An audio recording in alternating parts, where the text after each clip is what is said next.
Recreational marijuana will become legal starting July the 1st. This after Marylanders approved a referendum back in November. The new law means adult residents may possess, use, and grow cannabis. Marijuana is now referred to as cannabis by Maryland laws.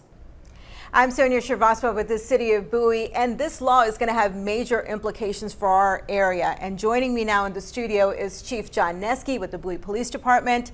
And Chief, let's talk about this. Okay, well, July 1st, whether you're super excited, you're absolutely hating it, it doesn't matter, it's coming. This is what the referendum was voted on, so here's what's going to happen. Maryland law is going to divide this into two specific amounts. There's personal use and civil use, and we'll get into those definitions in a little bit. But beginning July 1st, anyone at least the age of 21 may legally use and possess personal amounts of cannabis. Possession of the personal use of cannabis by an individual younger than 21 or possession of the civil use amounts are still subject to civil penalties. And we're going to break that down just a little bit. So what is personal amounts?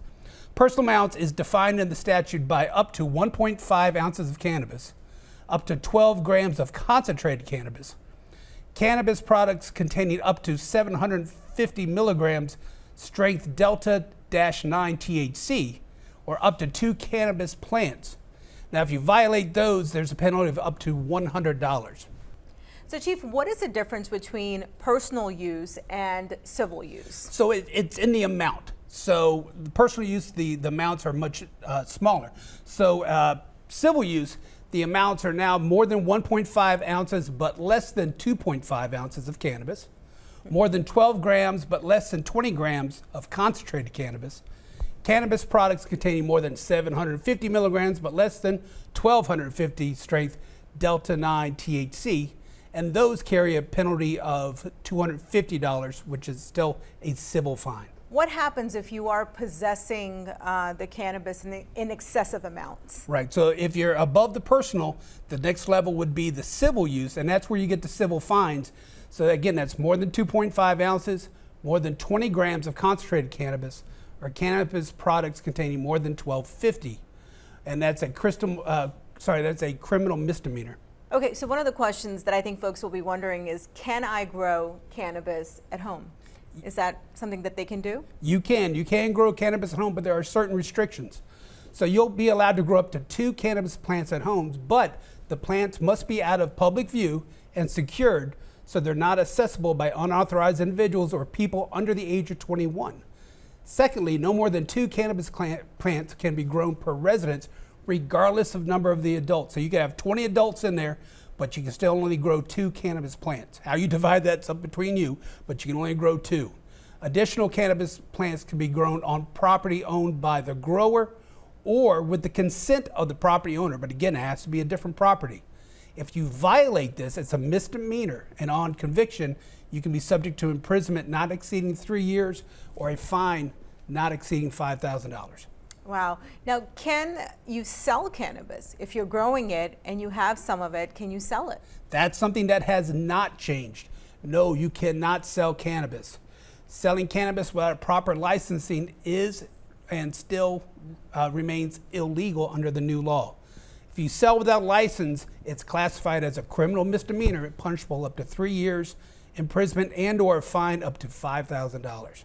All right, so the other question people are going to be wondering is, can I sell the cannabis to my friends? Well, you can't sell and you can't gift either. Okay. So someone might say, can I share cannabis? You're allowed to share, but you can't share it exceeding the amount that's defined by personal use, and that's the numbers that we went over earlier. And it can't be for any kind of money or remuneration of any kind. I can't trade you. I can't say, okay, well, I'm gonna give you some of my cannabis, you give me whatever you happen to have at the moment. That's what they were trying to do in DC, where, you know, I'll give you this t-shirt, buy this t-shirt, and I'll give you cannabis with it. Doesn't work here, it's not gonna happen. You can't transfer amounts and accept personal use or accept any kind of payment for transfer amount, because that would qualify as possession with intent to distribute.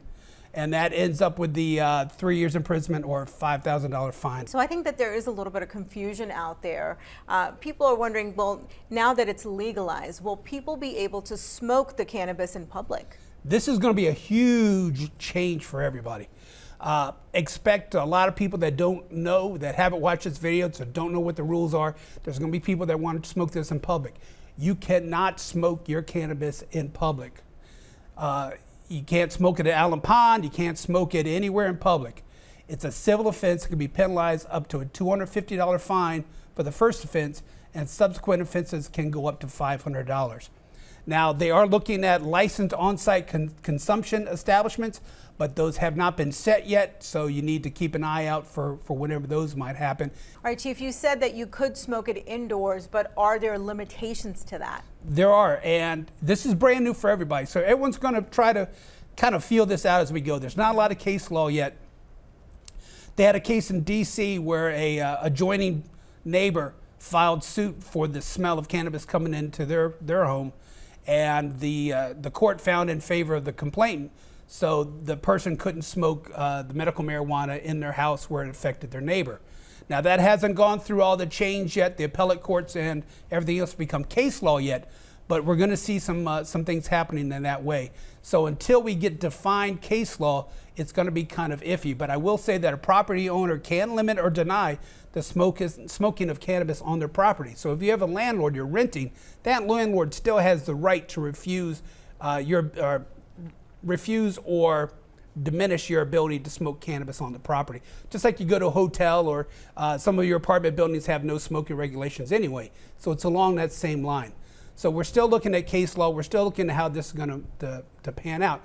But what I want you to realize is, before you call us, this is still a civil remedy. So if there's somebody in the apartment building next to you smoking cannabis and it's coming into your building or your area, that is still a civil remedy between you and your landlord.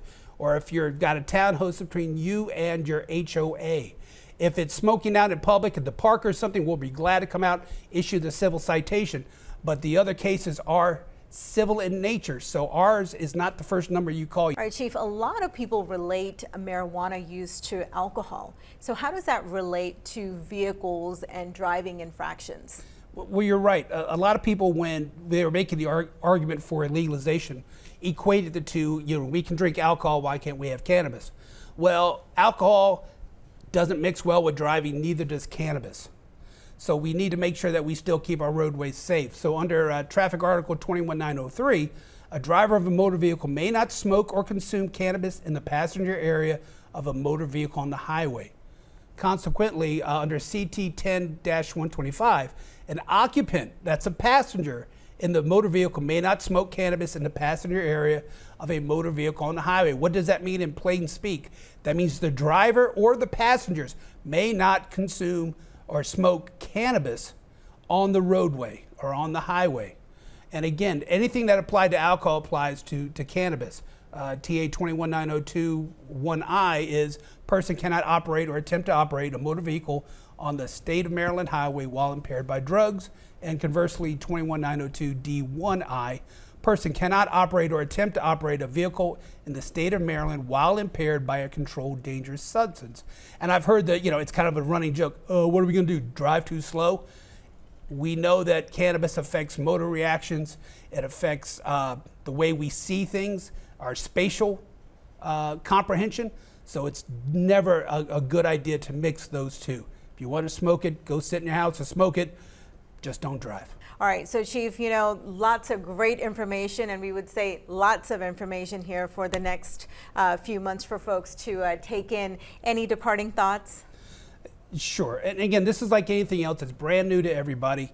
I'm not a fan of cannabis, but that doesn't mean you can't be. So just whatever you do it in moderation, do it safely, and take the time to read the law. We covered some points, but it's very intricate. There's a lot of nuances to it. So if you do a Google search on Maryland cannabis laws, you'll find all the information you need. Just do it smartly, and let's do it legally. All right, Chief. Thank you again for joining us. I'm Sonia Srivastava with the City of Bowie. Thanks for being here. For more information, you can log on to mmcc.maryland.gov.